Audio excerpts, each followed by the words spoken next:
जय हिंद प्यारे साथियों, कैसे हो आप सब? बिल्कुल मस्त होंगे। Unique study with Ajay YouTube channel पर आप सभी का बहुत बहुत स्वागत है। और आज की इस क्लास में हम शुरू करने वाले हैं सेटलमेंट ज्योग्राफी। सेटलमेंट ज्योग्राफी को हम कंप्लीट पढ़ेंगे, शानदार तरीके से पढ़ेंगे। और यहाँ से यदि नंबर ऑफ क्वेश्चन की बात की जाए तो आज का लगभग 4 से 5 क्वेश्चन यहाँ से आने वाले हैं प्यारे साथियों। लगभग 8 से 10 नंबर की यूनिट है ये। हमें बहुत सही ढंग से पढ़ना है इस यूनिट को, बहुत अच्छे से सारी चीज़ों को कवर करना है। अब हम एक एक करके इन सभी चीज़ों को पढ़ते हैं। सबसे पहले अधिवासों का अध्ययन आरंभिक प्रयास 19वीं शताब्दी में कोल्ड के द्वारा किया गया था। ठीक है, अधिवासों के अध्ययन का जो शुरुआत है, देखो सेटलमेंट ज्योग्राफी में हम क्या पढ़ेंगे ये बता देता हूं मैं आपको एक बार। सेटलमेंट का मतलब होता है अधिवास। तो हम सेटलमेंट ज्योग्राफी में अधिवासों के बारे में पढ़ेंगे। यहाँ पर हम अधिवास पैटर्न के बारे में पढ़ेंगे।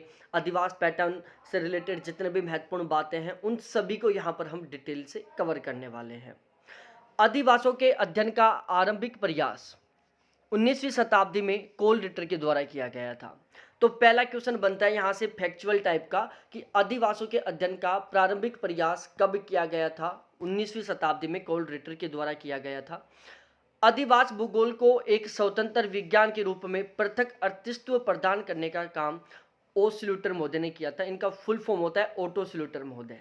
ठीक है, देखो अधिवासों के अध्ययन का आरंभिक प्रयास 19वीं शताब्दी में कोल रिटर ने किया। अधिवास भूगोल को एक स्वतंत्र विज्ञान के रूप में प्रतिपादित करने का श्रेय किसको दिया जाता है? ओ स्लूटर महोदय को दिया जाता है। अधिवास भूगोल को एक स्वतंत्र विज्ञान के रूप में विकसित करने का श्रेय किसको दिया जाता है? ओ स्लूटर को दिया जाता है। ओ स्लूटर को अधिवास भूगोल का जनक कहा जाता है। तो ये भी एक बहुत महत्वपूर्ण टॉपिक क्वेश्चन बनता है यहाँ से कि ओ स्लूटर को अधिवास भूगोल सेटलमेंट ज्योग्राफी का जनक कहा जाता है। अब हम यहाँ पर पढ़ते हैं अधिवास भूगोल से संबंधित प्रमुख भूगोलविदा। तो मैं आपको ऑलरेडी पहले बता चुका हूँ कि जितने भी ज्योग्राफी की यूनिट है इनके मॉडल्स और इनके जो ज्योग्राफर हैं उन सभी को हम एक साथ पढ़ने की कोशिश करेंगे। बाकी मैं यहाँ पर भी पढ़ा देता हूँ, हम एडवांस एक्स्ट्रा में पढ़ लेंगे उन चीज़ों को। कुछ ही चीज़ें ऐड होंगी, बाकी सेम टू सेम रहने वाली हैं। सबसे पहले हम बात करते हैं ग्रिफिथ टेलर महोदय के बारे में। आपने बहुत सारी बार पढ़ लिया होगा ग्रिफिथ टेलर के बारे में कि ये एक अमेरिकन ज्योग्राफर हैं। इनकी एक किताब है जिसका नाम है अर्बन ज्योग्राफी। क्या है? Urban geography. तो ग्रिफिथ टेलर अमेरिकन ज्योग्राफर है। इनकी एक किताब का नाम है अर्बन ज्योग्राफी। नगरों का एक जीवन चक्कर, इन्होंने एक बात बोली थी नगरों के जीवन चक्कर की कि नगरों का एक जीवन चक्कर होता है, नगरों का एक लाइफ साइकिल होता है। ठीक है, नगरों का एक जीवन चक्कर होता है। ये बात ग्रिफिथ टेलर ने अपनी किताब अर्बन ज्योग्राफी में बोली थी। नगरीय विकास के जीवन चक्कर की इन्होंने टोटल 7 अवस्थाएं बताई थी। ग्रिफिथ टेलर महोदय ने नगरीय विकास के जीवन चक्कर की कुल 7 अवस्थाएं बताई थी। टेलर के अनुसार नगर एक जैविक तत्व होता है। सिटी इज ए बायोटेलीमेंट होता है। क्या होता है? बायोटेलीमेंट होता है। तो बस डायरेक्टली ये याद कर लो कि सिटी इज ए बायोटेलीमेंट, ये किससे संबंधित है? ग्रिफिथ टेलर से संबंधित है। टेलर के अनुसार प्रत्येक शहर एक विशिष्ट आयु की सांस्कृतिक दशा एवं सभ्यता का प्रतिनिधित्व करता है। ये बात बहुत महत्वपूर्ण है प्यारे साथियों कि प्रत्येक शहर एक विशिष्ट आयु की सांस्कृतिक दशा और सभ्यता का क्या करता है? प्रतिनिधित्व करता है। टेलर के अनुसार प्रत्येक शहर एक विशिष्ट आयु की सांस्कृतिक दशा एवं सभ्यता का क्या करता है? प्रतिनिधित्व करता है। एक बार मैं फिर से रिवीजन करवा दूंगा। ग्रिफिथ टेलर का हम क्विकली तरीके से रिवीजन करते हैं। ग्रिफिथ टेलर अमेरिकन थे। अर्बन ज्योग्राफी इनकी किताब का नाम था जिसमें इन्होंने नगरों का एक जीवन चक्र की संकल्पना का प्रतिपादन किया था। नगरों का एक जीवन चक्कर ये किससे संबंधित है? ग्रिफिथ टेलर से संबंधित है, जिन्होंने अपनी किताब अर्बन ज्योग्राफी में कहा था। नगरीय विकास के जीवन की टोटल 7 अवस्थाएं होती हैं। टेलर के अनुसार सिटी इज ए बायोटेलीमेंट, नगर एक जैविक तत्व होता है। टेलर ने एक स्टेटमेंट दिया था कि प्रत्येक शहर एक विशिष्ट आयु की सांस्कृतिक दशा एवं सभ्यता का क्या करता है? प्रतिनिधित्व करता है। अब हम पैट्रिक गेडिस महोदय के बारे में पढ़ लेते हैं। पैट्रिक गेडिस की एक बहुत ही फेमस किताब है जिसका नाम है सिटीज इन एवोल्यूशन। ठीक है, तो सबसे पहले तो आपको यह पता होना चाहिए कि सिटीज इन इवोल्यूशन किसकी किताब का नाम है? पैट्रिक गिडीज की किताब का नाम है। पैट्रिक गिडीज के द्वारा सर्वप्रथम कोनरबेसन शब्द का प्रयोग किया गया था। अब आप नगरमाल सन्नगर दोनों शब्दों को मत याद करो, आप केवल और केवल इंग्लिश का शब्द कोनरबेसन याद कर लो।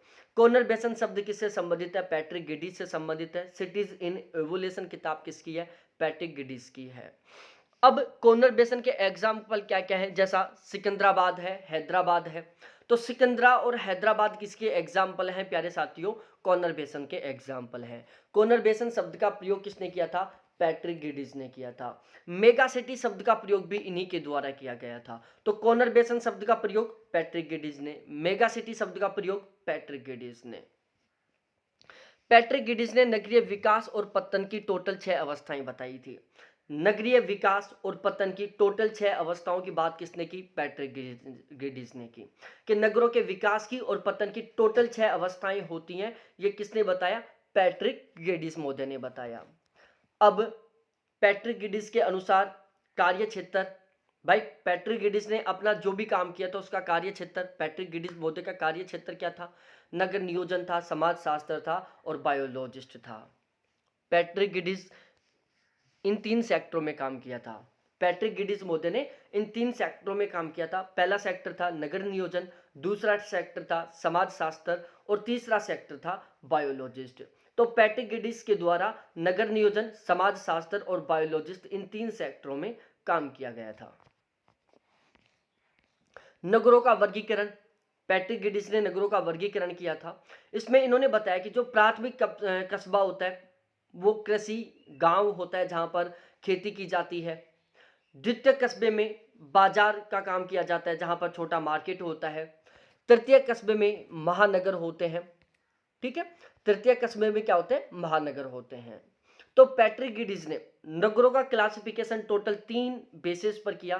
पहला प्राथमिक कस्बा जिसको कृषि गांव कहा जाता है, द्वितीय कस्बा जिसको बाजार कस्बा कहा जाता है और तृतीय कस्बा जिसको हम महानगर कहते हैं। तो गांव, डायरेक्टली बोल दो गांव, प्राथमिक कस्बा, बाजार, द्वितीय कस्बा, महानगर, तृतीय कस्बा। ये क्लासिफिकेशन किसने किया था? पैट्रिक गिडीज ने किया था। उसके बाद हम सी कोल्बी महोदय के बारे में बात करते हैं। देखो पहली बात, सी कोल्बी कहाँ के थे? अमेरिका के थे। कहाँ के थे प्यारे साथियों? अमेरिका के थे। सेंटोपिटल व centrifugal forces in urban geography इनकी किताब का नाम था। तो सी कोल्बी महोदय अमेरिकन थे। सेंटोपिटल व centrifugal forces in urban geography Colby महोदय की किताब का नाम है। ठीक है भाई, सी कोल्बी महोदय अमेरिकन है। सेंटोपिटल व centrifugal forces in urban geography किताब किसकी है? सी कोल्बी महोदय की है। इन्होंने सबसे पहले सीबीडी शब्द का प्रयोग किया होगा। अब भाई सीबीडी क्या होता है ये मैं आपको ऑलरेडी बता चुका हूं। जब एग्रीकल्चर ज्योग्राफी पढ़ाया वहां पर भी बताया था मैंने, जब पॉलिटिकल ज्योग्राफी पढ़े थे वहां पर भी हमने सीबीडी शब्द के बारे में पढ़ा था। ठीक है, सीबीडी शब्द के बारे में वहां पर भी पढ़ा था। जब हम डायग्राम बनाए थे तो वो डायग्राम की शुरुआत ही कहां से होती थी? सीबीडी से होती थी, जिसको हम बाजार क्षेत्र भी बोल देते हैं। तो सीबीडी शब्द का सबसे पहले प्रयोग किसने किया था? सी कोल्बी ने किया था। सीबीडी की आंतरिक संरचना पर काम किसने किया था? कोल्बी ने किया था। तो सीबीडी शब्द का प्रयोग कोल्बी ने, सीबीडी की आंतरिक संरचना पर काम कोल्बी ने। अब हम स्मिथ महोदय के बारे में बात करते हैं। स्मिथ भी कहाँ के थे? अमेरिका के थे। नगरीय उपांत अर्बन फ्रिंगेज शब्द का सबसे पहले प्रयोग स्मिथ ने किया था। नगरीय उपांत या अर्बन फ्रिंग शब्द का प्रयोग सबसे पहले स्मिथ ने किया। स्मिथ अमेरिका के थे।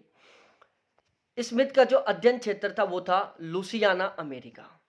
अमेरिका का जो लुसियाना प्रांत था वो स्मिथ महोदय का अध्ययन क्षेत्र था।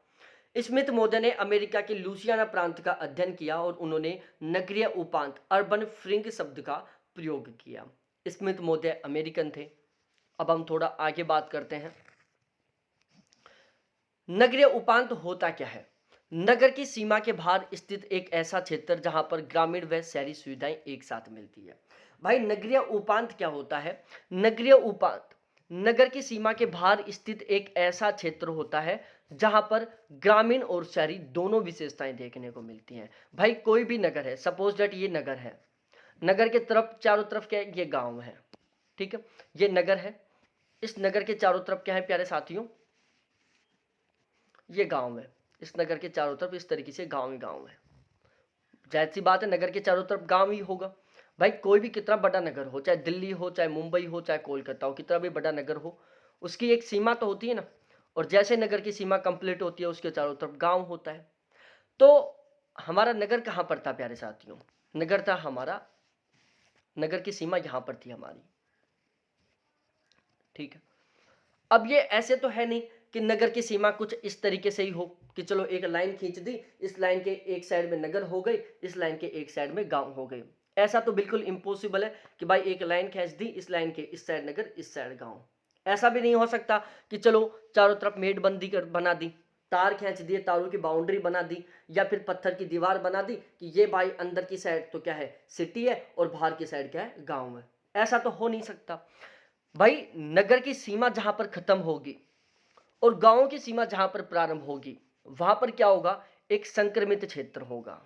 क्या होगा? संक्रमित क्षेत्र होगा, जिसमें आपको दोनों विशेषताएं देखने को मिलेंगी। दोनों कौन कौन सी? गांव की भी विशेषता देखने को मिलेगी और नगर की विशेषता भी देखने को मिलेगी। तो उस क्षेत्र को आप क्या कहोगे प्यारे साथियों? नगरीय उपांत कहोगे। समझ में आ गया? जेई वोनस अमेरिका के थे, इन्होंने अर्बन मॉडल प्रस्तुत किया था। तो अर्बन मॉडल किसने दिया प्यारे साथियों? जेई वोनस ने दिया, जो कि अमेरिका के थे।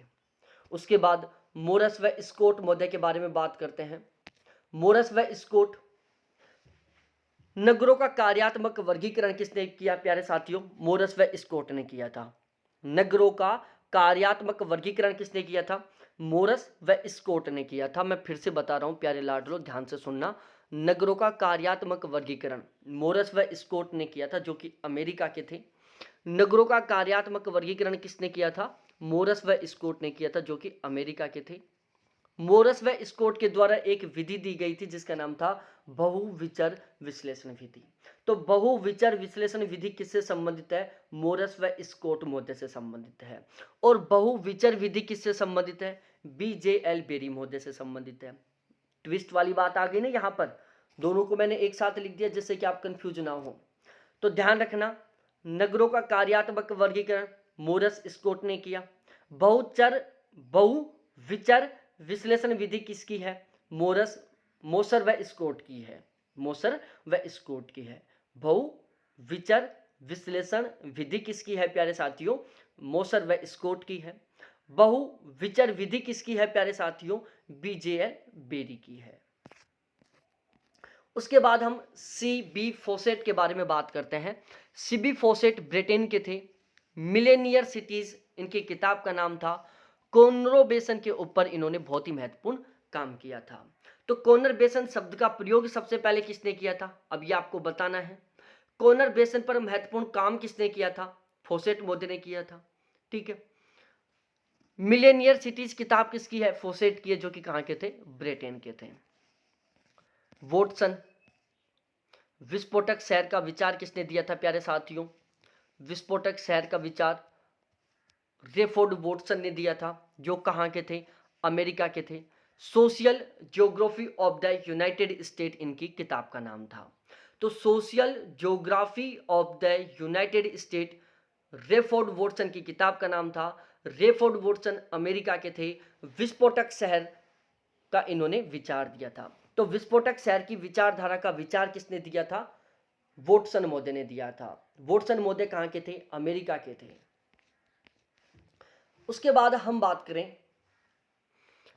नगरों के कार्यात्मक वर्गीकरण में शुद्ध सांख्यिकी विधि का प्रयोग किसने किया था? पाउनेल ने किया था। नगरों के कार्यात्मक वर्गीकरण में शुद्ध सांख्यिकी विधि का प्रयोग किसने किया? जे पाउनेल ने किया था। नगरों के कार्यात्मक वर्गीकरण में शुद्ध सांख्यिकी विधि का प्रयोग किसने किया था प्यारे साथियों? जे पाउनेल ने किया था। न्यूजीलैंड के नगरों का कार्यात्मक वर्गीकरण किसने प्रस्तुत किया था? जे पाउनेल ने किया था। तो न्यूजीलैंड के नगरों का कार्यात्मक वर्गीकरण प्रस्तुत करने का काम किसने किया प्यारे साथियों? जे पाउनेल ने किया। नगरों के कार्यात्मक वर्गीकरण में शुद्ध सांख्यिकी विधियों का प्रयोग किसने किया? जे पाउनेल ने किया। जे पाउनेल कहाँ के थे प्यारे साथियों? न्यूजीलैंड के थे। जे पाउनेल पहला विद्वान था जिसने नगरों के कार्यात्मक वर्गीकरण में शुद्ध सांख्यिकी विधि का प्रयोग किया था। ठीक है, तो ये बहुत महत्वपूर्ण बात है। ग्रामीण नगरीय उपांत की संकल्पना को प्रतिपादित करने का श्रेय किसको दिया जाता है प्यारे साथियों? आर जे प्रियोर को दिया जाता है। The concept of rural urban fringe, तो the concept of rural urban fringe, ग्रामीण नगरीय उपांत की संकल्पना को प्रतिपादित किसने किया? आर जे प्रियर ने। सबसे पहले की बात की जा रही है, ग्रामीण नगरीय उपांत की संकल्पना को सबसे पहले प्रतिपादित करने का काम किसने किया था? आर जे प्रियोर ने किया था, जो कि अमेरिकन थे। The concept of rural urban fringe. R E Pahl, आप चाहो तो पहल मुद्दे के बारे में पढ़ लो, चाहो तो कैंसिल कर दो। आपको ऐसा लगता है कि यदि हम कंफ्यूजन नहीं होंगे, आपको ऐसा लगता है कि आप कंफ्यूज नहीं होंगे, आप सभी चीज़ों को याद कर सकते हो, आप बिल्कुल भी रिस्क नहीं लेना चाहते, तो आप इसको अच्छे से याद कर सकते हैं, बाकी कैंसिल कर सकते हो। एग्जाम ओरिएंटेड पढ़ना चाहो तो कैंसिल कर सकते हो। हाँ, अब ये वाली चीज़ें जो थोड़ी सी महत्वपूर्ण है, इसको हम पढ़ लेते हैं। भाई जो किताबें हैं उनको चाहो तो पढ़ लेना, चाहो तो कैंसिल कर देना, बाकी अब मैं जो बताने वाला हूँ वो आपको पढ़ना ही है। आर ई पहल के बारे में, ग्रामीण नगरीय सांत्यता की संकल्पना, rural urban continuum, continuum, rural urban continuum, ग्रामीण नगरीय सांत्यता की संकल्पना किसने दी थी? आर ई पहल ने दी थी। और इन्होंने इसकी टोटल 4 विशेषताएं बताई थी। कितनी विशेषता बताई? 4 विशेषता, जिसमें सबसे पहली विशेषता क्या है प्यारे साथियों? अलगांव है। पहली विशेषता अलगांव है। दूसरी विशेषता चयनात्मक उप अप्रवास है। तीसरी अभिगमनकर्ताओं के क्षेत्र है। चौथी नए समुदायों का मिलन क्षेत्र है। ये बात आपको बहुत सही ढंग से याद करनी है प्यारे साथियों कि आर ई पहल अमेरिकन थे। आर ई पहल का सबसे बड़ा योगदान था ग्रामीण नगर सांत्यता की संकल्पना, rural urban continuum. Rural urban continuum की आर ई पहल ने टोटल 4 विशेषताएं बताई, जिसमें पहली विशेषता अलगांव थी, दूसरी विशेषता चयनात्मक अप्रवास था, तीसरी विशेषता अभिगमनकर्ताओं के क्षेत्र था और चौथी विशेषता नए समुदायों का मिलन क्षेत्र था। ग्रामीण नगरीय उपांत नगरीय स्वप्रसार का परिणाम है। ठीक है, ग्रामीण नगरीय उपांत क्या है प्यारे साथियों? नगरीय स्वप्रसार का क्या है? परिणाम है। तो ग्रामीण नगरीय उपांत नगरीय स्वप्रसार का परिणाम है। उसके बाद हम बात करते हैं, बहुत महत्वपूर्ण विधि है ये, नगरों के कार्यात्मक वर्गीकरण में गुणात्मक विधि का प्रयोग किसने किया था? रूसो ने किया था। नगरों के कार्यात्मक वर्गीकरण में गुणात्मक विधि का सबसे पहले प्रयोग किसने कर लिया? रूसो महोदय ने कर लिया। कहीं पर सांख्यिकी विधि का प्रयोग हो रहा है, कहीं पर गुणात्मक विधि का प्रयोग हो रहा है। ये चीजें कंफ्यूज करेंगे आपको, तो इनको आप एक साथ लिख लेना। ठीक है, जैसे इन्होंने गुणात्मक विधि का प्रयोग किया, ऐसे अब भी मैंने आपको बताया था उन्होंने शुद्ध सांख्यिकी विधि का प्रयोग किया था, तो इनको आप एक जगह लिख लेना। सभी ज्योग्राफर कंप्लीट हो जाए ना, तब एक बार पीडीएफ को दोबारा से स्पीड से खोलना और फिर देखना नगरों की कौन कौन सी विधियां थी और उन सभी को आप एक साथ लिख लेना, तो जिससे कंफ्यूज नहीं होंगे आप। ठीक है, Peter Haggett location analysis in human geography, इनकी बहुत महत्वपूर्ण किताब है ये। इसके 10 15 20 लाइन खींच लो कि location analysis in human geography Peter Haggett की एक बहुत ही महत्वपूर्ण किताब है। अर्बन ज्योग्राफी ए इंट्रोडक्टरी एनालिसिस, चाहो तो याद कर लो, अदरवाइज स्किप भी कर सकते हो, बहुत ज़्यादा महत्वपूर्ण नहीं है। अर्बन ज्योग्राफी ए इंट्रोडक्टरी एनालिसिस। उसके बाद सी बी मामोरिया, ये भारतीय भूगोलविद हैं, तो इनके बारे में तो भाई पढ़ लो थोड़ा सा, क्योंकि भारत के हैं, बन सकता है क्वेश्चन, पता नहीं जो पेपर बनाने वाला हो देशभक्त हो। तो सी बी मामोरिया भारतीय है। इनकी पहली किताब का नाम है agriculture problem and India, agriculture problem and India, C B Mamoria की पहली किताब है। Theory and practice of marketing, C B Maurya की दूसरी किताब है। अब इसमें देखो एक आपको अलग ही ट्विस्ट देखने को मिलेगा। मामोरिया और त्रिपथी ने एग्रीकल्चर प्रॉब्लम इन इंडिया किताब लिखी, theory and practice of marketing Mamoria, John और मित्रा, तीनों ने मिलकर लिखी। ठीक है। शहरीवाद पर काम किसने किया प्यारे साथियों? सीबी मामोरिया ने किया था। ठीक है। शहरीवाद पर, वर्बेनिज्म पर, वर्बेनिज्म पर, शहरीवाद पर काम किसने किया था? मामोरिया ने किया था। Agriculture problem and India, Tripati Mamoria की थी। Theory and practice of marketing Mamoria, John और मित्रा की है। लुइस विर्थ अमेरिकन है ये। तो सिटी लाइफ पर काम किसने किया था? लुइस विर्थ ने किया था। सिटी लाइफ पर, नगर जीवन पर काम किसने किया? लुइस विर्थ ने किया। अब आप चाहो तो इन किताबों को याद कर सकते हो, चाहो तो स्किप भी कर सकते हो। ठीक है। लेकिन यह ध्यान रखना, अर्बन लाइफ, सिटी या नगरी जीवन या शहरी जीवन पर काम किसने किया था? लुइस विर्थ ने किया था। उसके बाद अर्बन रिवोल्यूशन शब्द का प्रयोग सबसे पहले किसने किया था? वीजे चिल्डे ने किया था।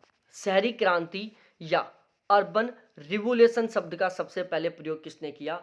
वी जी चिल्डे मोदी ने किया, जो कि ऑस्ट्रेलिया के थे। इनकी ये 3 किताबें हैं, चाहो तो याद कर सकते हो, अदरवाइज स्किप भी कर सकते हो।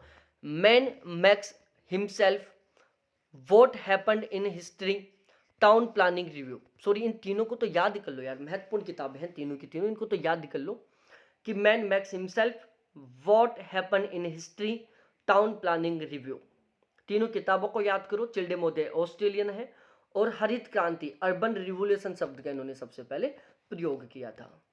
नियोलिथिक क्रांति शब्द का भी प्रयोग सबसे पहले इन्होंने किया था। ठीक है। नियोलिथिक क्रांति शब्द का प्रयोग भी सबसे पहले इन्होंने ही किया था। आर एल सिंह इंडियन है, तो याद करना जरूरी है। इंडिया ए रीजनल ज्योग्राफी इनकी एक बहुत महत्वपूर्ण किताब है। इन्होंने 1955 में बनारस नगर के नगरीय ग्रामीण उपांत पर काम किया था। तो आर एल सिंह इंडियन है। इंडिया ए रीजनल ज्योग्राफी इनकी किताब का नाम है। इन्होंने 1955 में बनारस नगर के नगरीय ग्रामीण उपांत पर काम किया था। तो प्यारे साथियों, आर एल सिंह क्या है? भारतीय हैं। इंडिया ए रीजनल ज्योग्राफी इनकी किताब का नाम है। इन्होंने 1955 में बनारस नगर के नगरीय ग्रामीण उपांत पर काम किया था। यह भी बहुत महत्वपूर्ण है। हॉरवुड महोदय,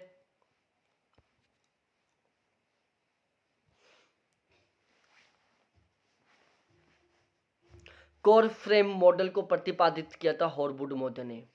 ठीक है। एम हॉरवुड कोर फ्रेम मॉडल को प्रतिपादित किया था। तो कोर फ्रेम मॉडल को प्रतिपादित करने का काम किसने किया था? हॉरवुड महोदय ने किया था। सीबीटी की नगर संरचना को समझने का काम भी इन्होंने किया था। तो आप चाहो तो इसको मत याद करो, लेकिन ये तो याद करो प्यारे साथियों, कोर फ्रेम मॉडल को प्रतिपादित करने का काम किसने किया? एम हॉरवुड ने किया। उसके बाद कानपुर नगर में ग्रामीण नगरीय उपांत पर काम किसने किया? हरिद्वार सिंह ने किया था। कानपुर नगर के ग्रामीण नगरीय उपांत पर काम किसने किया? हरिद्वार सिंह ने किया। आप यहां पर सन मत याद करना, सन तो मैं जितनी भी बताया ना, जो सन महत्वपूर्ण होगी वो मैं आपको बता दूंगा, बाकी सन आप कोई भी मत याद करना, वरना यदि आप सन याद करने में लग जाओगे ना तो कंफ्यूज हो जाओगे कि आपका डेट ऑफ बर्थ कौन से सन में हुआ था, आपकी वाइफ या आपकी जो भी एक्स है उसका डेट ऑफ बर्थ क्या था, इतना कंफ्यूज हो जाओगे आप। तो जो सन मैं बताऊं वो याद कर लेना, सभी को मत याद करना। कानपुर नगर के ग्रामीण नगरीय उपांत पर काम हरिद्वार सिंह ने किया था। हैदराबाद नगर के ग्रामीण नगरीय उपांत पर काम किसने किया था? आलम व खान ने किया था। इसकी टेबल बना लो, जैसे एक साथ लिख लिया, कानपुर के नगरीय ग्रामीण उपांत पर काम, हैदराबाद के नगर या ग्रामीण उपांत पर काम, और यहाँ पर विद्वानों का नाम आलम खान जो भी हैं। इस तरीके से आप टेबल बना लो, कभी कंफ्यूजन नहीं होगी। 2 मिनट की मेहनत लगेगी आपकी। अब जो मैं नोट्स अपडेट करता हूँ वहाँ पर तो ये मैं सारा चीज़ें दूंगा आपको। सुदेश नागिया इनकी किताब का नाम है Delhi metropolitan city. Delhi metropolitan city Sudesh Nagia की किताब का नाम है। दिल्ली महानगर के ग्रामीण नगरीय उपांत पर इन्होंने काम किया था। ठीक है। तो सुदेश नागिया की किताब का नाम है दिल्ली मेट्रोपॉलिटन सिटी। दिल्ली महानगर के ग्रामीण नगरीय उपांत पर इन्होंने काम किया था। कैरी महोदय, अब एच सी कैरी, इसको थोड़ा सा ध्यान से पढ़ना। इन्होंने दो नगरों के प्रभाव क्षेत्र को जांचने के लिए ग्रेविटी मॉडल का प्रतिपादन किया था। ठीक है, तो दो नगरों के प्रभाव क्षेत्र या दो नगरों की अंतःक्रिया को जांचने के लिए ग्रेविटी मॉडल का प्रतिपादन किसने किया? H.C. कैरी ने किया था। एक बार मैं रिपीट कर देता हूं, दो नगरों के प्रभाव क्षेत्र या दो नगरों की अंतःक्रिया को जांचने के लिए ग्रेविटी मॉडल का प्रतिपादन किसने किया था? H.C. कैरी ने किया था। H.C. कैरी ने ग्रेविटी मॉडल का सूत्र दिया था I बराबर P1 P2 बटा स्मॉल डी। मैं रिपीट कर रहा हूं प्यारे साथियों, H.C. कैरी, इन्होंने दो नगरों के प्रभाव क्षेत्र को जांचने के लिए ग्रेविटी मॉडल दिया था। दो नगरों के प्रभाव क्षेत्र या दो नगरों की अंतःक्रिया को जांचने के लिए ग्रेविटी मॉडल किसने दिया? H.C. कैरी ने दिया। H.C. कैरी ने एक फॉर्मूला दिया था कि कैपिटल I बराबर P1 P2 upon small D.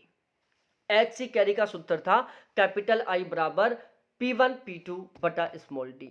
अब I क्या है प्यारे साथियों? ग्रेविटी मॉडल है, दो नगरों के बीच का प्रभाव क्षेत्र है, दो नगरों के बीच की अंतःक्रिया है। ठीक है, I का मतलब क्या है? दो नगरों के बीच का प्रभाव क्षेत्र, दो नगरों के बीच की अंतःक्रिया या ग्रेविटी मॉडल है। P1 P2 क्या है? दो नगरों की जनसंख्या है। D क्या है? उन दो नगरों के बीच की दूरी है। तो D का फुल फॉर्म क्या हुआ? दो नगरों के बीच की दूरी। P1 P2 क्या है? दो नगरों की जनसंख्या। P1 है पहले नगर की जनसंख्या, P2 है दूसरे नगर की जनसंख्या। I क्या है? दो नगरों के बीच का प्रभाव क्षेत्र या अंतःक्रिया है। यह इसका सूत्र हो गया। R.J. रेली ने दो नगरों के प्रभाव क्षेत्र के मापने के लिए फुटकर वस्तुओं के आधार पर फुटकर गुरुत्वाकर्षण नियम दिया। तो दो नगरों के प्रभाव क्षेत्र को मापने के लिए फुटकर गुरुत्वाकर्षण नियम किसने प्रतिपादित किया? R.J. रेली ने। दो नगरों के प्रभाव क्षेत्र को मापने के लिए फुटकर गुरुत्वाकर्षण नियम किसने प्रतिपादित किया प्यारे साथियों? R.J. रेली ने किया। किसने? R.J. रेली ने।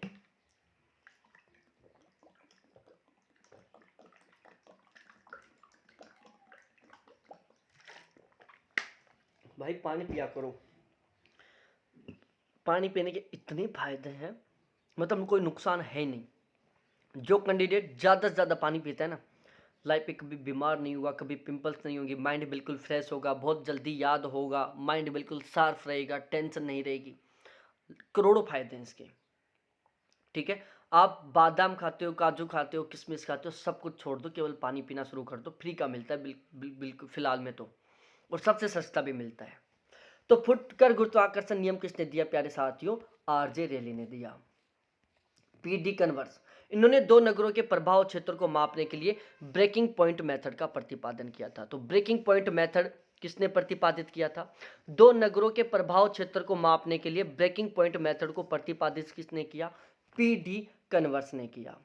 ठीक है, इन्होंने बताया कि मध्य में एक केंद्र का विकास होने से दोनों के प्रभाव क्षेत्र में कमी आ जाएगी।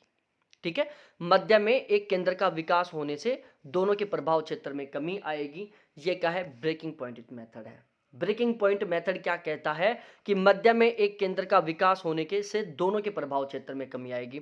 जैसे एक नगर ये है, एक नगर ये है, इसके बीच में एक और नगर बन गया। तो प्यारे साथियों, पहले केवल दो नगर थे, तो यहां तक के लोग यहां सामान लेने के लिए आते थे, यहां के लोग यहां सामान लेने के लिए आते थे। लेकिन बीच में एक नया नगर बन गया, तो क्या हुआ? अब यहां तक के लोग यहां सामान लेंगे, यहां तक के लोग यहां सामान लेंगे, ऐसे। तो इन दोनों का, जो ये दो नगर थे, इनका प्रभाव क्षेत्र क्या हो गया? ऑटोमेटिकली कम हो गया। तो यदि दो नगरों के बीच में एक नया केंद्र विकसित हो जाता है, तो उससे क्या होता है? उन दोनों नगरों का प्रभाव क्षेत्र कम हो जाता है। इसको हम ब्रेकिंग पॉइंट मेथड बोलते हैं, जो मैं आपको आगे भी समझाऊंगा, जो कैनवर्स मोदी ने दिया था। मेयर व Kohn, Readings in urban Geography, चाहो तो याद कर लो, अदरवाइज स्किप भी कर दो। अब ये हमने सेटलमेंट ज्योग्राफी के जितने भी ज्योग्राफर है वो सभी पढ़ लिया। अब हम आगे पढ़ते हैं ग्रामीण अधिवासों का आकार व अंतरण, size and spacing of rural settlement. ग्रामीण अधिवासों का आकार कैसा होता है, ग्रामीण अधिवासों के बीच में कितना अंतर होता है, कितना स्पेस होता है, इसके बारे में हम आगे अब डिटेल से पढ़ने वाले हैं। अब मैं आपको कुल 3 से 4 मिनट का समय दे रहा हूं, एक बार स्पीड से वापस जाओ जहाँ से क्लास हमने शुरू की है, और स्पीड से जितने भी मैंने अब तक आपको पढ़ाए, जितने भी ज्योग्राफर पढ़ाए हैं आज, और स्टार्टिंग में जो मैंने इंट्रोडक्शन दिया था, उस सभी को एक बार फुल्ली स्पीड से रिवीजन कर लो। कोई चीज़ समझ में ना आए तो एक बार ज़रूर पूछ लेना। तो मैं आपको 3 से 4 मिनट का समय दे रहा हूँ प्यारे साथियों। तो एक बार 3 से 4 मिनट का लाभ उठाओ और एक बार स्पीड से क्विकली तरीके से रिवीजन कर लो। तो टाइम स्टार्ट है आपका।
तो चलो, हो गया होगा आपका रिवीजन। अब शुरू करते हैं अपनी क्लास की। कोई कंफ्यूजन हो, कोई डाउट हो तो एक बार जरूर पूछो। चलो, ग्रामीण अधिवासों का आकार व अंतरण। अब जो ग्रामीण अधिवास हैं उनके आकार के बारे में पढ़ने वाले हैं। अधिवासों के बीच में जो डिस्टेंस है, जो दूरी है, उसके बारे में पढ़ने वाले हैं। सबसे पहले हम बात करते हैं ग्रामीण अधिवासों का आकार। जो ग्रामीण अधिवासों का आकार है उसके बारे में बात करते हैं। भाई, ग्रामीण अधिवासों का आकार किसी भी टाइप का हो सकता है, किसी भी प्रकार का हो सकता है। ग्रामीण अधिवासों का आकार एक वर्त टाइप में हो सकता है ग्रामीण अधिवासों का आकार कुछ इस तरीके से हो। अब बहुत सारे लोगों को तो अधिवास का मतलब ही नहीं पता चल पा रहा होगा। भाई क्या है, जैसे ये एक सड़क है, इसके चारों तरफ मकान बने हुए हैं। अधिवास का मतलब एक तरीके से मकान ही है, ठीक है। तो ये तो हो गया एक अधिवास का प्रकार। हो सकता है ये एक कुआं है, इस कुएं के चारों तरफ क्या हुआ है, अधिवास बने हुए हैं, मकान बने हुए हैं, घर बने हुए हैं। अधिवासों को घर भी कहते हैं, मकान भी कहते हैं, कुछ भी कह दो, ठीक है। ये एक अधिवास का प्रकार हो गया।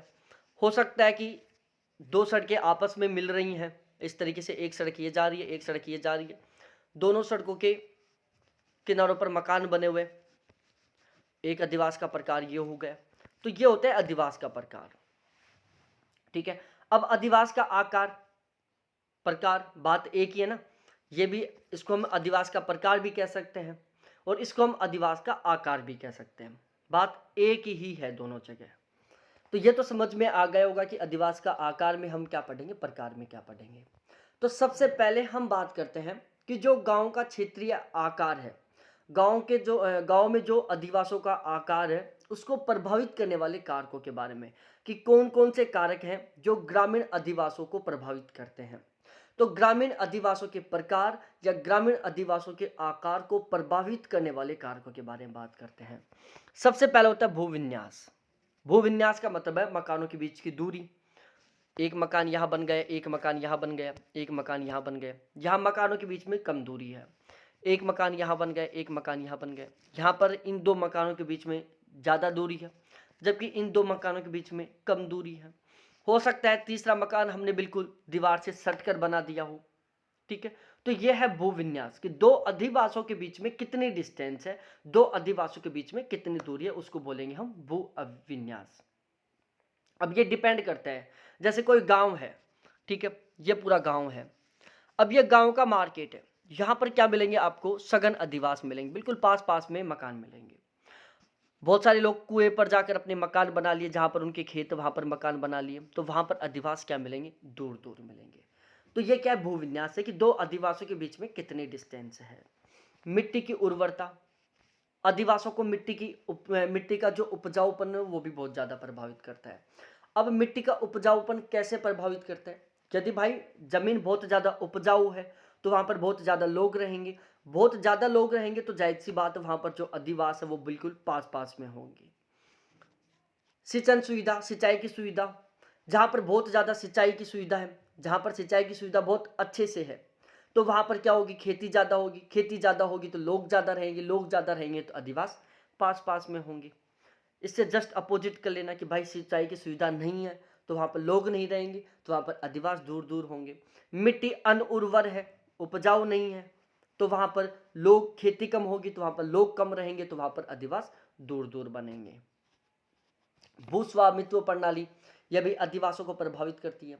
कृषि प्रणाली की, आप कौन सी कृषि प्रणाली का यूज कर रहे हो, यह भी अधिवासों के आकार के बीच का जो डिस्टेंस है उसको प्रभावित करती है। यातायात के साधन, भाई एक ऐसा क्षेत्र है जहाँ पर मोस्टली तरीके से यातायात की सुविधा मिल जाती है, तो वहाँ पर लोग ज़्यादा रहना पसंद करेंगे, तो वहाँ पर अधिवास पास पास में होंगे। एक ऐसा क्षेत्र जहाँ पर यातायात की सुविधा विरल तरीके से बिल्कुल कम है, तो वहाँ पर लोग कम रहना पसंद करेंगे, तो वहाँ पर कम अधिवास होंगे।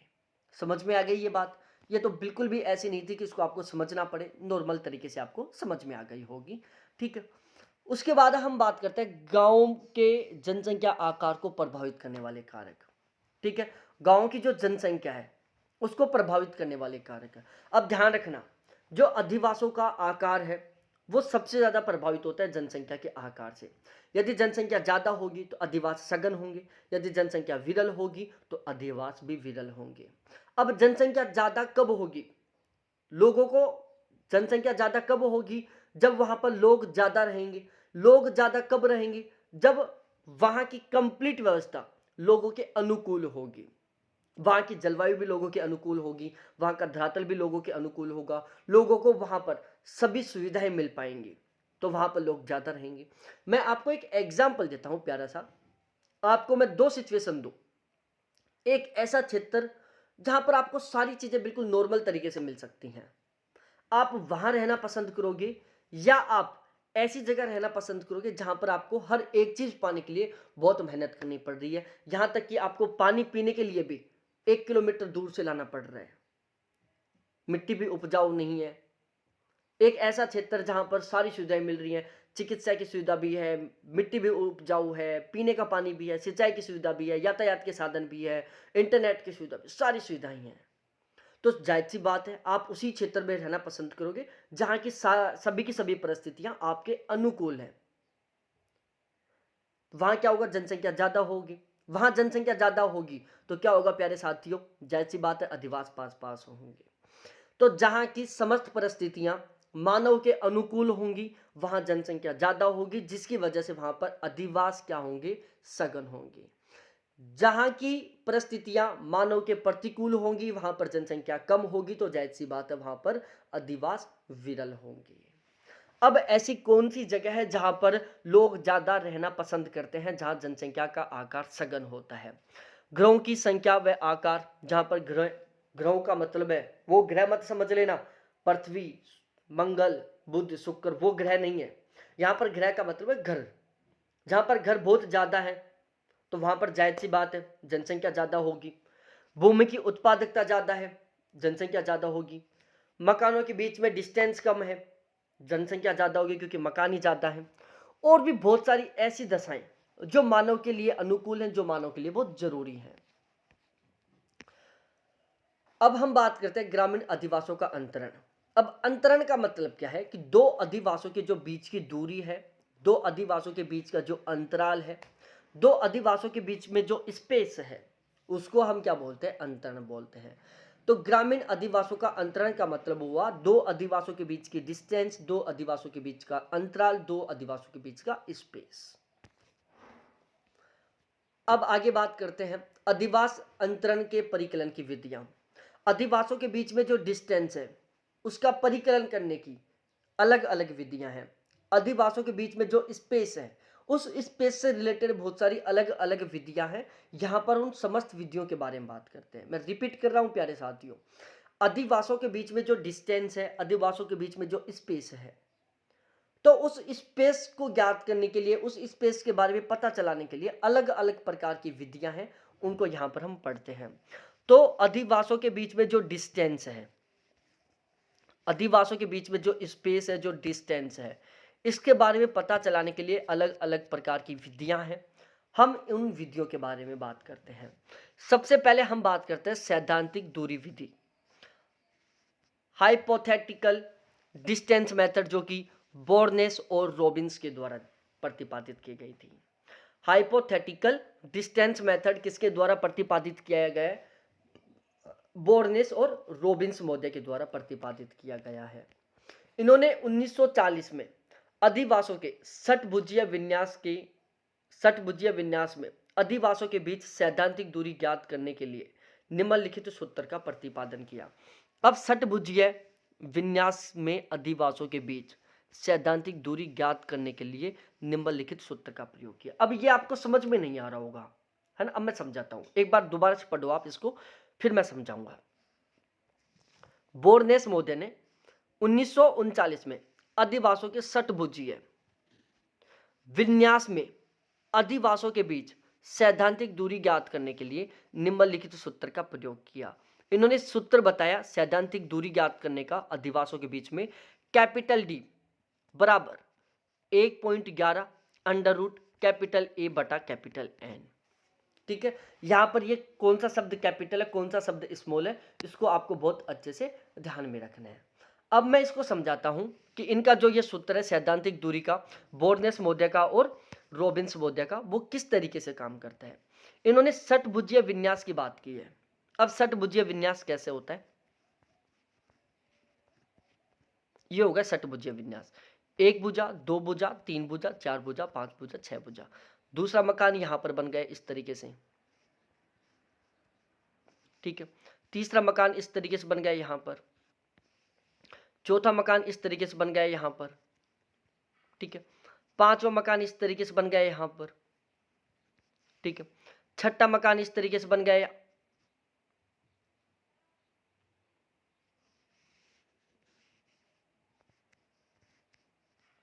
इस तरीके से यहां पर। सातवां मकान इस तरीके से बन गया यहां पर, ठीक है। तो ये क्या है, षटभुजीय है, ठीक है। अब ये क्या है, षटभुजीय विन्यास है। ये षटभुजीय आकार के अधिवास हैं। अधिवास कैसे, षटभुजीय आकार के हैं। अब इनके बीच में जो डिस्टेंस है, यहां पर अधिवासों के बीच में जो डिस्टेंस है, उसको ज्ञात करने के लिए इन्होंने सैद्धांतिक विधि का प्रयोग किया था।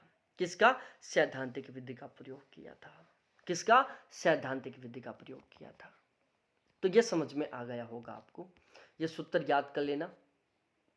कैपिटल एन का मतलब है अधिवासों की कुल संख्या, ए का मतलब है प्रदेश का संपूर्ण क्षेत्रफल, और ये स्थिरांक है। अच्छा, वो सारे के सारे मिट गए क्या, इस तरीके से जैसे,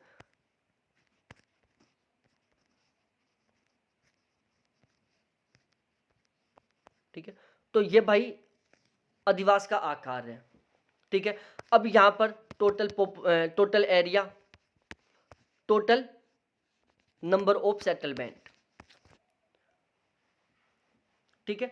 एन का मतलब हो गया कि इस प्रतिरूप में टोटल कितने मकान है, कितने अधिवास हैं। ए का मतलब हो गया कि इस प्रतिरूप का कुल कितना क्षेत्रफल है। और ये जो कीवर्ड का मतलब समझने का भी बिल्कुल सीधा सा अर्थ है। ए रिप्रेजेंट कर रहा है एरिया को, एन रिप्रेजेंट कर रहा है नंबर ऑफ सेटलमेंट को, ठीक है। तो इस तरीके से ये सैद्धांतिक दूरी हो गई। अब हम बात करते हैं निकटतम पड़ोसी विधि, नियरेस्ट नेबरहुड मेथड।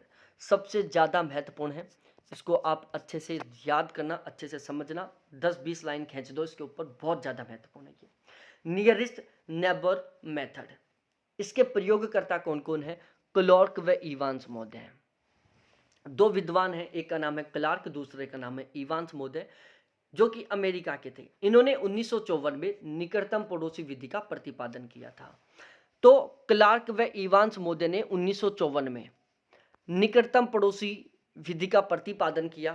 क्लार्क व इवांस महोदय कहाँ के थे प्यारे साथियों, अमेरिका के थे। इसका इंग्लिश नाम भी याद कर लेना, नियरेस्ट नेबरहुड मेथड। इस विधि से निकटतम पड़ोसी अनुपात RN की गणना की जाती है। निकटतम पड़ोसी अनुपात की गणना की जाती है कि अधिवासों के बीच में न्यूनतम दूरी कितनी है, ठीक है। अधिवासों के बीच में न्यूनतम दूरी कितनी है उसको ज्ञात करने की बात की जाती है यहां पर। अब RN का सूत्र क्या है प्यारे साथियों, कैपिटल R है, स्मॉल n है, D0 बार बटा D स्मॉल r बार, या इसको हम कह सकते हैं D0 बार बटा 5 अंडर रूट कैपिटल A बटा कैपिटल N। तो अब आप मेरे को बताओ प्यारे साथियों, 1.11 अंडर रूट कैपिटल A बटा कैपिटल N किससे संबंधित है, ये आप मेरे को बताओ। अब आप समझ गए होंगे कि यहाँ से किस तरीके से क्वेश्चन बन सकता है। यहाँ दो तरीके से क्वेश्चन बन सकता है। डायरेक्टली क्वेश्चन में ये लिख देगा इस विधि का प्रतिपादन किसने किया, ये कौन सी विधि से संबंध रखता है, ठीक है। यहाँ पर विधि का नाम लिख देगा, यहाँ पर सूत्र लिख देगा, क्रॉस मैच करवा लेगा इस तरीके से। यहाँ पर प्रतिपादक का नाम लिख देगा, यहाँ पर सूत्र लिख देगा, फिर क्रॉस मैच करवा लेगा। तो ये सारी चीज़ें आपको याद करनी है। देखो RN का मतलब क्या है, निकटतम पड़ोसी अनुपात है।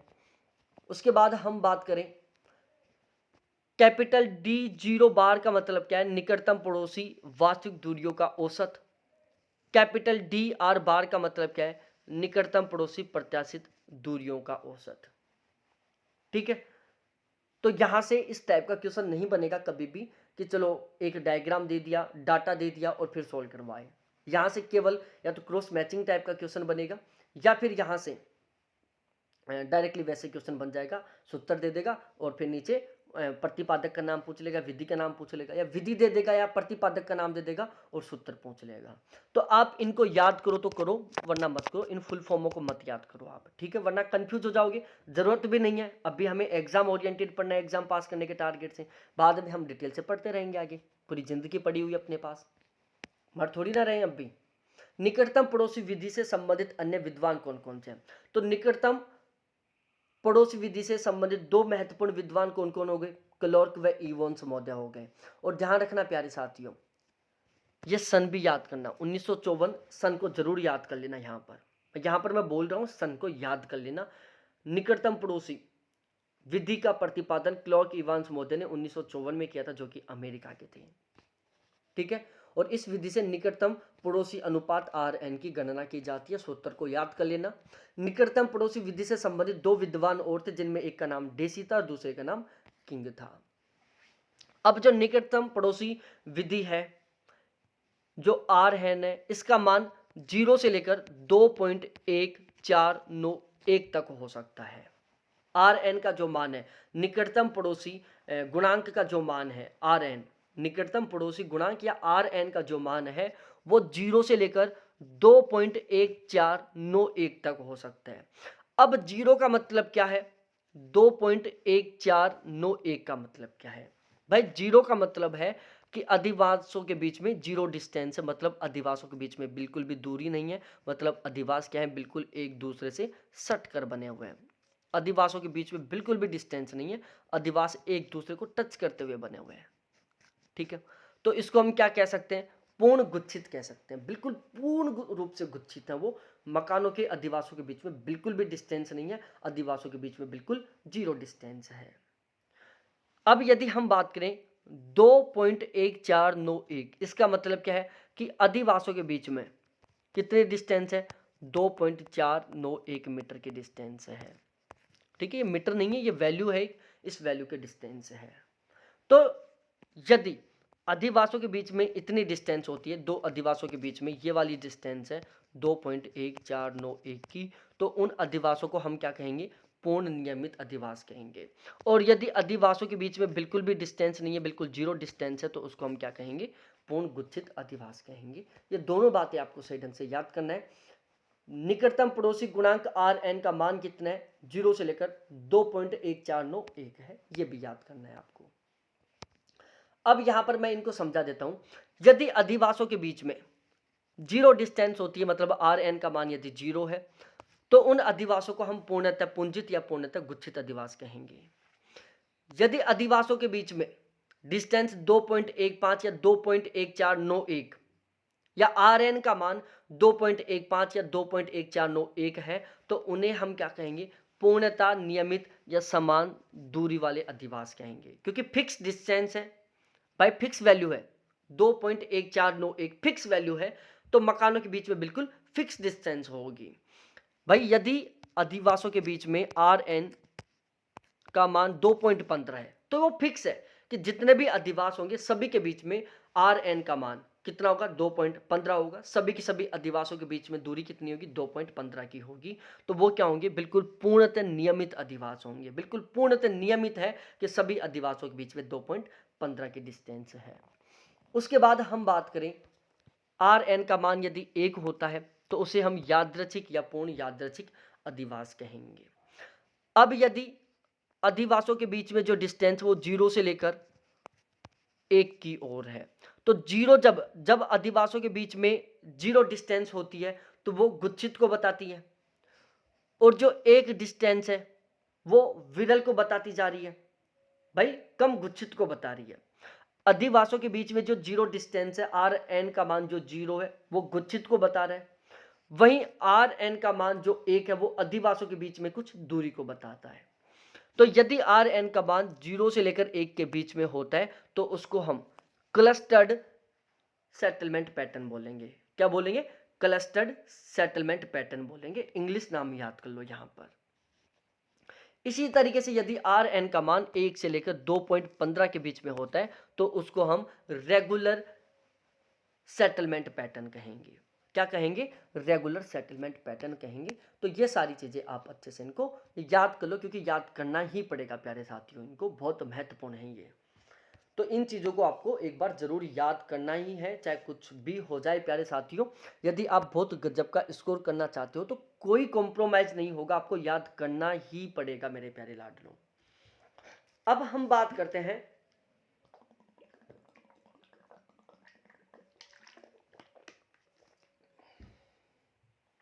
नगर अंतरण को प्रभावित करने वाले कारक, फैक्टर इफेक्टिंग टाउन स्पेसिंग।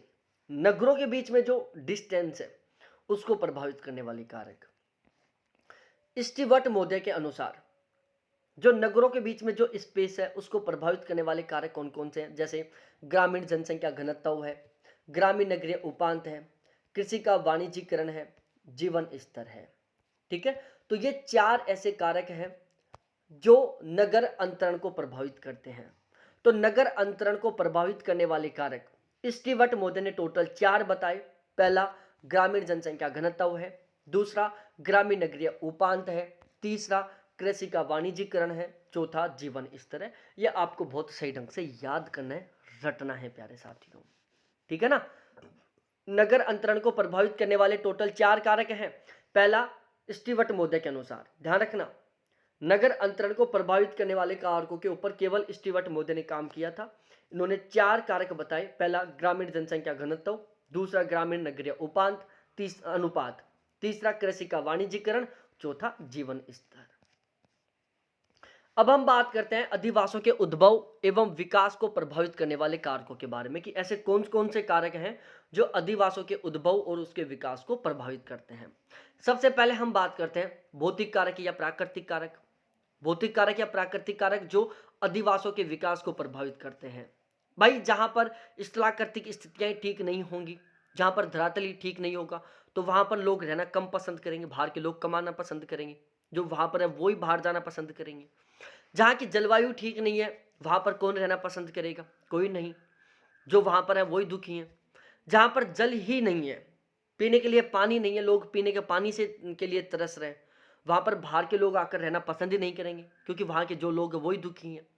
प्राकृतिक वनस्पति, जहां पर बिल्कुल भी प्राकृतिक वनस्पति नहीं है, वहां पर भी लोग दुखी हैं। जहां पर बहुत ज्यादा वनस्पति है, वहां पर भी लोग दुखी हैं। मरुस्थलीय क्षेत्र में लोग वनस्पति को लेकर दुखी हैं कि वहां पर वनस्पति नहीं है। भूमध्य रेखा के क्षेत्र में लोग वनस्पति को लेकर दुखी हैं क्योंकि वहां पर वनस्पति बहुत ज्यादा है। भूमि, यदि भूमि उपजाऊ है तो वहां पर लोग रहना पसंद करेंगे, भूमि उपजाऊ नहीं है तो वहां पर लोग रहना कम पसंद करेंगे। जहां पर लोग रहना पसंद करेंगे वहां पर अधिवासों का विकास होगा, जहां पर लोग रहना नहीं पसंद करेंगे वहां पर अधिवासों का विकास नहीं होगा। अधिवासों का जो विकास है वो समानुपाती है किसके, लोगों के रहने से, क्योंकि जहां पर लोग रहेंगे वहां पर ज्यादा मकान बनेंगे, वहां पर ज्यादा अधिवास विकसित होंगे। जहां पर लोग नहीं रहेंगे वहां पर क्या होगा प्यारे साथियों, अधिवास कम बनेंगे, वहां पर अधिवासों का कम विकास होगा। गृह निर्माण सामग्री, इसको आप थोड़ा सा पढ़ लो। अफ्रीका के सवाना में कच्ची ईंटों से मकान बनाए जाते हैं, ये बहुत महत्वपूर्ण बात है, इसको रट लेना। अफ्रीका के सवाना में कच्ची ईंटों से मकान बनाए जाते हैं, ध्रुवीय क्षेत्रों में हिमखंडों बर्फ के टुकड़ों से मकान बनाए जाते हैं, जिसको हम इग्लू कहते हैं, आगे हम पढ़ाएंगे आपको। वनस्पति सघनता है, सूर्य प्रकाश है, अनुकूल जलवायु है, ये सभी कारक हैं प्राकृतिक कारक जो अधिवासों के विकास को प्रभावित करते हैं। उसके बाद हम मानवीय कारकों के बारे में बात करते हैं, ह्यूमन फैक्टर के बारे में जो अधिवासों के विकास को प्रभावित करते हैं। सबसे पहला होता है आर्थिक कारक, जीविका के साधन एवं आर्थिक विकास आ जाएगा। सामाजिक कारक जिसमें जनसंख्या बढ़ती, परिवार प्रणाली, जीवन यापन के ढंग, प्रथाएं आ जाएंगी। सांस्कृतिक कारक जिसमें धार्मिक विश्वास, नगरीकरण, शिक्षा, तकनीकी विकास आ जाएगा। राजनीतिक कारक जिसमें शासन प्रणाली और शासन नीतियां जाएंगी, क्योंकि भाई आजकल इतना सिंपल पेपर नहीं आता कि यहाँ से क्वेश्चन बन जाएगा। ठीक है, और ये ऐसा टॉपिक है जिसको हर कोई, यदि भाई कोई कैंडिडेट यहाँ से भी क्वेश्चन को गलत कर रहे हैं ना, अधिवासों के उद्भव और विकास को प्रभावित करने वाले कारक से भी क्वेश्चन को गलत कर रहे हैं ना, उस भाई को तैयारी करनी नहीं चाहिए। ठीक है, यहाँ से क्वेश्चन बनेगा ही नहीं, और कोई कैंडिडेट इनको भी रट रहा है ना, उसको भी तैयारी नहीं करनी चाहिए। बेसिक, थोड़ा सा बेसिक तो यूज करो यार। आप इतना भी बेसिक यूज नहीं कर रहे हो तो आप क्वेश्चन को ठीक कैसे करोगे प्यारे साथियों, थोड़ा सा दिमाग लगाओ। अब उसके बाद हम बात करते हैं अधिवासों के उद्भव एवं विकास से संबंधित स्रोत, जैसे लिखित अभिलेख हैं जिनके द्वारा हमें अधिवासों के उद्भव और उनके विकास के बारे में पता चला है। पुरातत्वीय साक्ष्य है, स्थान का नाम है, क्षेत्रीय पर्यवेक्षण है, भूस्वामित्व के स्वरूप है, मानचित्रण है, आधुनिक तकनीकी है। ये ऐसे स्रोत हैं जिनसे हमें पता चला है कि अधिवासों का विकास किस तरीके से हुआ है, अधिवासों का उद्भव किस तरीके से हुआ है। ठीक है, अब हम बात करते हैं ग्रामीण अधिवासों के प्रकार के बारे में, टाइप्स ऑफ रूरल सेटलमेंट के बारे में।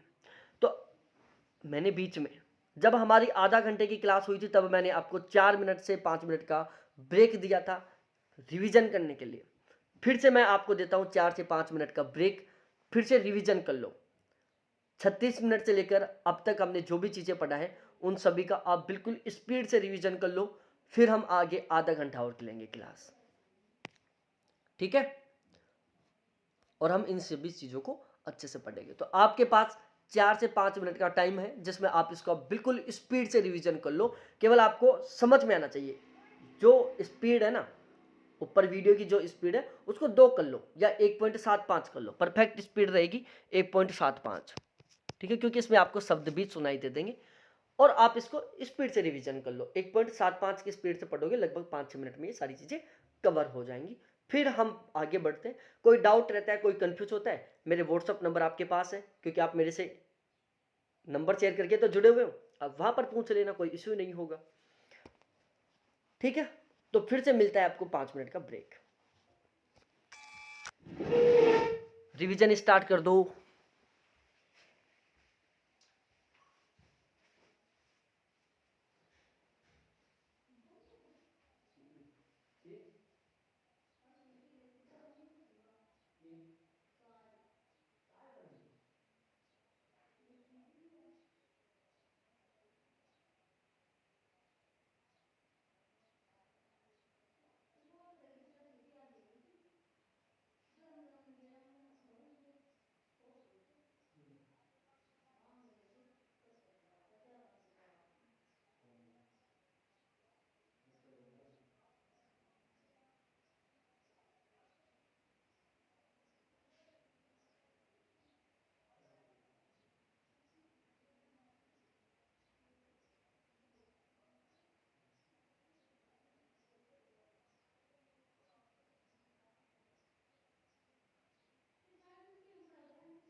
चलो अब हम शुरुआत करते हैं अपनी क्लास की।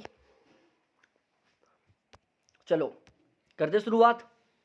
कोई डाउट हो, कोई कंफ्यूजन हो तो आप जरूर पूछना प्यारे साथियों। अब हम पढ़ते हैं टाइप्स ऑफ रूरल सेटलमेंट, ग्रामीण अधिवासों के प्रकार। ठीक है, ग्रामीण अधिवासों को उनकी स्थिति, आकारिकी, समूहन, गृह अंतरण आदि के आधार पर विभिन्न भागों में विभाजित किया गया है। तो ग्रामीण अधिवासों को किस किस आधार पर वर्गीकृत किया गया है? उनकी स्थिति के आधार पर, उनकी आकारिकी के आधार पर, उनके समूहन के आधार पर, गृह अंतरण के आधार पर। तो ग्रामीण अधिवासों को उनकी स्थिति, आकारिकी, समूहन, गृह अंतरण आदि के आधार पर अलग अलग भागों में विभाजित किया गया है। ग्रोह की दूरी व उनकी सघनता अधिवासों के प्रकारों में भेद का प्रमुख आधार माना जाता है। प्यारे साथियों ध्यान रखना, अधिवासों का जो प्रकार है उसमें सबसे मुख्य आधार होता है अधिवासों के बीच की दूरी। ठीक है, मुख्य महत्वपूर्ण अधिवासों को उनकी दूरी के अधिवासों के बीच में जो दूरी है उसके आधार पर अधिवासों को टोटल 4 प्रकारों में विभाजित किया गया है। और अधिवासों के बीच की जो अधिवासों का जो प्रकार है, अधिवासों का जो प्रकार है उसमें सबसे महत्वपूर्ण योगदान होता है उनके बीच की दूरी का। किसका होता है? बीच की दूरी का। तो अधिवासों को उनकी बीच की दूरी के आधार पर 4 प्रकारों में विभाजित किया गया है। ये बात आपको बहुत सही ढंग से याद करनी है। सबसे पहला होता है सघन अधिवास, जिसको हम सघन बस्तियां कहते हैं। इनको अलग अलग नाम से भी जाना जाता है, जैसे सेकेंद्रित है, पुंजित है, नाभिकीय है, एकत्रित है। सघन अधिवास या सघन बस्तियों को आप कॉन्सेंट्रेट, क्लस्टर्ड, न्यूक्लियरेट, एल्गोमेट्रेड इन नामों से भी बोल सकते हो। सघन अधिवास या सघन बस्तियों को आप सेकेंद्रित बस्ती, पुंजित बस्ती, नाभिकीय बस्ती या एकत्रित बस्ती भी कह सकते हो। ये बस्तियां धरातल की एकरूपता, मिट्टी की अधिक उत्पादकता, वर्षा की पर्याप्त मात्रा, पीने के पानी की पर्याप्त सुविधा, विकसित कृषि व्यवस्था के परिणाम है। अब देखो प्यारे साथियों, यहाँ पर सबसे पहले मैं आपको एक चीज समझाता हूँ, फिर ये जो आगे की कहानी है ना, ये आपको बिल्कुल भी समझने की जरूरत नहीं पड़ेगी, सारा सब कुछ आपको वैसे ही समझ में आ जाएगा। सघन अधिवास या सघन बस्तियां, जिसको हम सेकेंद्रित, पुंजित, नाभिकीय या एकत्रित अधिवास भी कहते हैं, ये पांचों एक ही नाम है। अब देखो, जो सघन है, सघन शब्द का मतलब क्या? बिल्कुल पास पास में है। सेकेंद्रित का मतलब क्या? बिल्कुल एक जगह। पुंजित का मतलब भी क्या? बिल्कुल एक जगह। नाभिकीय का मतलब भी बिल्कुल एक जगह, और एकत्रित का मतलब भी बिल्कुल एक जगह। कि ऐसे अधिवास जो बिल्कुल आपस में सटे हुए हैं, जहां पर अधिवासों के बीच में बिल्कुल भी दूरी नहीं है। ठीक है, या फिर अधिवासों के बिल्कुल बीच में बिल्कुल मिनिमम दूरी है। तो ऐसे अधिवास जहां पर अधिवासों के बीच में बिल्कुल भी दूरी नहीं है, या फिर जहां पर अधिवासों के बीच में थोड़ी बहुत दूरी है, ऐसे अधिवास जहां पर अधिवासों के बीच में बिल्कुल भी दूरी नहीं है, या फिर ऐसे अधिवास जहां पर अधिवासों के बीच में थोड़ी बहुत दूरी है, तो ऐसे अधिवासों के प्रकार को हम क्या कहेंगे प्यारे साथियों? सघन अधिवास, सेकेंद्रित अधिवास, पुंजित अधिवास, नाभिकीय अधिवास या एकत्रित अधिवास कहेंगे।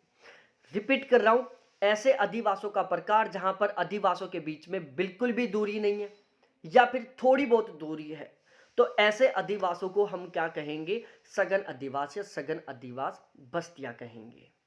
ठीक है, तो ये तो समझ में आ गया ना कि सघन अधिवास किसको कहेंगे। मैं एक बार फिर से रिपीट कर देता हूं, आगे मैं बहुत सारी चीज नहीं पढ़ाने वाला फिर आपको। यहां पर सघन, सेकेंद्रित, पुंजित, नाभिकीय, एकत्रित अधिवास हम उन अधिवासों को कहेंगे जहां पर अधिवासों के बीच में बिल्कुल न्यूनतम दूरी होती है, या फिर जहां पर अधिवासों के बीच में थोड़ी बहुत दूरी होती है। ठीक है, अब आप खुद बताओ, खुद सोचो, वीडियो को रोक लो यहीं पर और आप सोचो कि कौन कौन सी स्थितियां हो सकती हैं जहां पर अधिवासों के बीच में बिल्कुल भी दूरी नहीं होगी, जहां पर अधिवासों के बीच में थोड़ी बहुत दूरी होगी, जहां पर अधिवास बिल्कुल पास पास में सटे सटे होंगे। अब ये आप खुद सोचो कि ऐसी कौन कौन सी स्थितियां होंगी जहां पर अधिवास सघन अवस्था में होंगे, सेकेंद्रित अवस्था में होंगे, जहां पर अधिवासों के बीच में थोड़ी बहुत दूरी होगी या बिल्कुल भी दूरी नहीं होगी। मैं एक बार स्पीड से बता देता हूं, इन चीजों को मैं नहीं समझाऊंगा क्योंकि इतनी देर से मैं समझाता रहा हूं, उसी से इर्द गिर्द बातें थोड़ा सा अपना भी यूज करो, तभी आप क्वेश्चन ठीक कर पाओगे। वहां पर यह बस्तियां धरातल की एक रूपता, मिट्टी की अधिक उत्पादकता, वर्षा की पर्याप्त मात्रा, पीने के पानी की पर्याप्त सुविधा, विकसित कृषि व्यवस्था के परिणाम है। आप एक एक पॉइंट को, वीडियो को रोक रोक कर समझो इनको। ठीक है, ये 4-5 पॉइंट है। सघन बस्तियां विश्व के अत्यंत उपजाऊ जलोढ़ मैदान की महत्वपूर्ण विशेषता है। भाई अत्यंत उपजाऊ जलोढ़ मैदान, सघन बस्तियां किसकी विशेषता है? विश्व के अत्यंत उपजाऊ जलोढ़ मैदान की। अब ये क्यों है, ये खुद सोचो आप। एकत्रित अधिवास में गांव में अधिकांश कृषक होते हैं जिनका प्रधान व्यवसाय कृषि एवं पशुपालन होता है। ये आप मत सोचो, इसको आप याद कर लो कि जहां पर एकत्रित अधिवास पाए जाते हैं, सघन अधिवास पाए जाते हैं, ऐसी स्थिति में गांव में क्या होते हैं, वो लोग कृषि का काम करते हैं। एकत्रित अधिवासों में गांव में अधिकांश लोग कृषक होते हैं, किसान होते हैं, जो कृषि और पशुपालन का काम करते हैं। एकत्रित अधिवास स्थायी कृषि अवस्था के परिचायक होते हैं।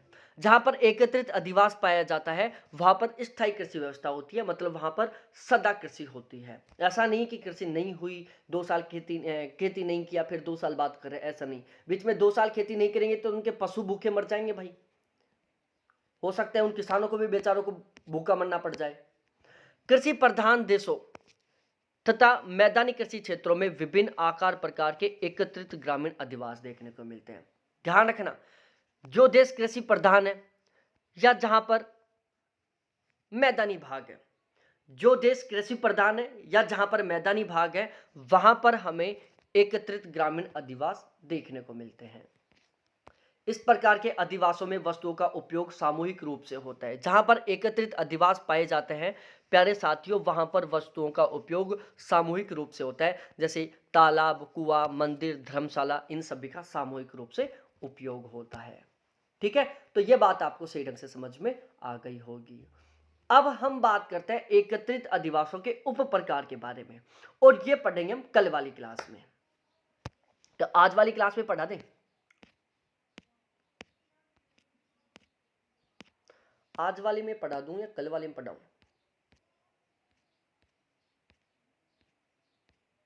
कल वाली में पढ़ा दूंगा इसको मैं। ठीक है, इसको मैं कल वाली क्लास में पढ़ा दूंगा। कल 2 घंटे की क्लास लेके आऊंगा। कितने घंटे की? 2 घंटे की। कल हम कम से कम 50 पेज पढ़ेंगे कल में। ठीक है, कल वाली क्लास में कम से कम 50 पेज पढ़ेंगे प्यारे साथियों। और अब जबरदस्त तरीके से लग जाओ, धुआंधार तरीके से, जितनी ताकत है उतनी ताकत लगा दो, क्योंकि अब कम समय में आप सफलता हासिल कर सकते हो। बहुत बहुत धन्यवाद आपको देखने के लिए। थैंक्स बाय मेरे प्यारे साथियों।